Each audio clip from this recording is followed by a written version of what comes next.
كابتن رضا عبد العال لسه بيواصل هجومه على اي حاجه ولاي حاجه، يعني اي حاجة. انا بهاجم وخلاص، انا بهاجم والسلام، انا بهاجم من اجل الترند، انا بهاجم من اجل الشهره، فاهم انت؟ دوري خلط فرنسا ده كان، خلط فرنسا صح.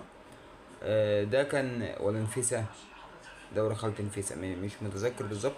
بس ده كان عنوان فيديو ليه بعد ماتش الاهلي وفاركو وماتش الزمالك وسيراميكا. انت معترض على ايه سيادتك؟ ما هي دي الكرة المصرية، وهي دي ماتشات الكرة المصرية. انت زعلان ليه؟ ايه اللي مزعلك؟ ده بالعكس، ده الزمالك عمل رومنتادا على سيراميكا بعد ما كان متأخر بهدف، بقى كسب، قدر ان هو يكسب 2-1. فانت فين اعتراضك بقى؟ ايا كان بقى بالتحكيم ولا بغيره، بس في رومنتادا حصلت، صح ولا لا؟ في رومنتادا حصلت.